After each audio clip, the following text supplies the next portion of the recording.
El presidente de Perú, Pedro Castillo, designó un nuevo gabinete ministerial, el cuarto desde su llegada al poder hace 6 meses. José Pedro Castillo Terrones, presidente. Nuevo cambio de ministros en Perú. El presidente Pedro Castillo designó el martes al cuarto gabinete desde su llegada al poder hace 6 meses.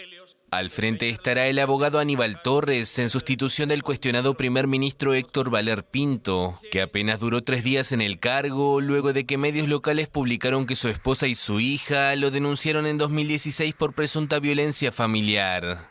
El nuevo número 2 del Ejecutivo, titular del Ministerio de Justicia desde el inicio del actual gobierno, tiene 30 días para obtener un voto de confianza del Congreso para el nuevo gabinete, que incluye a 3 mujeres. Además del presidente del Consejo de Ministros, Castillo hizo otros 6 cambios. El inicio del mandato del presidente izquierdista se ha caracterizado por tropiezos propios y pugnas internas en el gobierno, así como embates de la derecha radical que intentó abrirle un juicio de destitución desestimado en diciembre por el Congreso. Desde 2017, Perú vive recurrentes episodios de inestabilidad, luego de que los líderes políticos comenzaran a impulsar mociones de vacancia en el Congreso para deshacerse abruptamente de los presidentes. Esto llevó al país a tener 3 mandatarios en 5 días en noviembre de 2020. Siguen los bloqueos en Canadá. Mucho más que un movimiento antivacunas. 11 días dura ya el bloqueo en el centro de Ottawa y en el principal punto fronterizo con Estados Unidos. Los manifestantes no abandonarán su movilización, dicen, hasta que caiga el gobierno del primer ministro Justin Trudeau.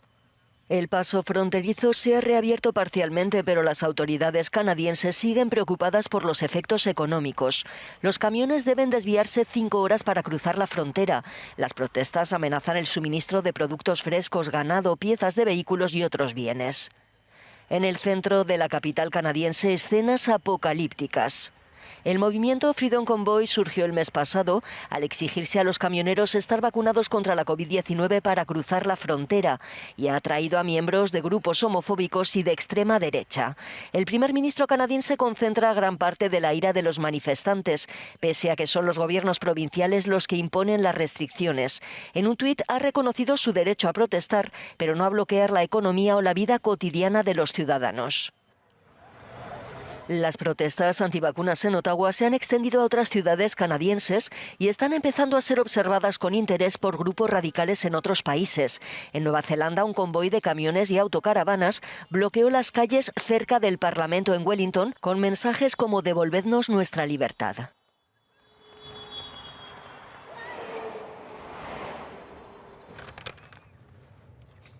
Los europeos relajan las restricciones COVID-19.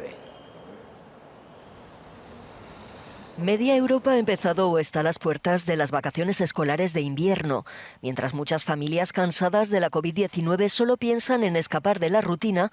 Algunos gobiernos han empezado a relajar las restricciones de viaje con la vista puesta en sus industrias turísticas.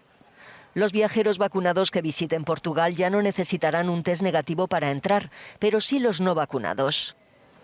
Grecia también ha eliminado la prueba negativa obligatoria antes de salir para todos los vacunados que lleguen al país. Pero al igual que muchos otros estados de la Unión Europea, exige una dosis de refuerzo a todos quienes hayan recibido la pauta completa desde hace más de 270 días.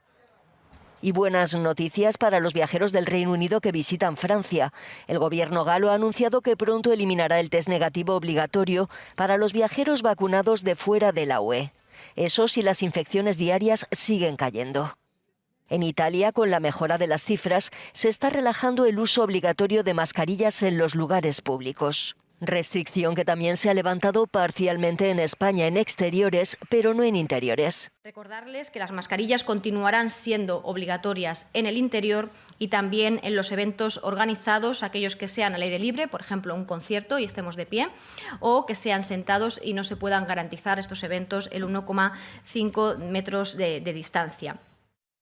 Sea como sea, las restricciones contra la pandemia siguen cambiando constantemente, por lo que es imprescindible verificarlas antes de emprender cualquier viaje.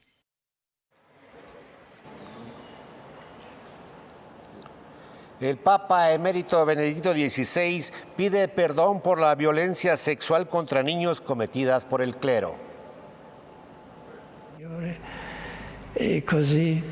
El Papa emérito Benedicto XVI pidió perdón por la violencia sexual contra niños cometida por el clero. Sin embargo, negó haber encubierto a sacerdotes que cometían estos abusos cuando era arzobispo de Múnich, entre 1977 y 1982. El Papa emérito respondió en una carta publicada el martes por el Vaticano a la publicación de un informe en el que se acusa de no haber actuado para enfrentar esos crímenes cometidos en el arzobispado. Solo puedo expresar a todas las víctimas de abusos sexuales mi profunda vergüenza, mi gran dolor y mi sincera petición de perdón.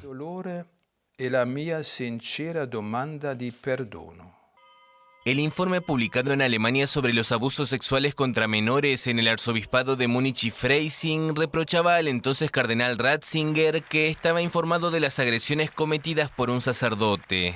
En un documento también hecho público por el Vaticano el martes, consejeros del Papa emérito rechazan las acusaciones y tras analizar al detalle el documento denuncian que tiene informaciones inexactas. En su carta, el Papa emérito también agradeció a su sucesor Francisco por la confianza, el apoyo y las oraciones que le ha manifestado personalmente. Francia, Alemania y Polonia piden unidad para evitar una guerra en Europa. Alemania, Francia y Polonia apelan a la unidad para preservar la paz en Europa. El canciller alemán Olaf Scholz, el presidente francés Emmanuel Macron y su homólogo polaco Andrzej Duda han cerrado filas este martes en Berlín en plena crisis con Rusia por Ucrania. De los tres países que conforman el llamado Triángulo de Weimar, Polonia tiene el discurso más duro frente a Moscú, mientras el eje franco-alemán apuesta por el diálogo. El despliegue de tropas rusas en la frontera con Ucrania es muy preocupante y nuestra valoración de la situación es idéntica, al igual que nuestra postura. Una nueva violación de la integridad territorial y de la soberanía de Ucrania sería inaceptable y tendría consecuencias de gran alcance para Rusia, políticas, económicas y ciertamente geoestratégicas, afirma el canciller alemán. Tenemos que encontrar una solución para evitar la guerra. Como he dicho, esta es actualmente nuestra principal tarea. Creo que lo lograremos, dice el presidente polaco. En el plano militar, la OTAN y Rusia siguen haciendo ostentación de tropas.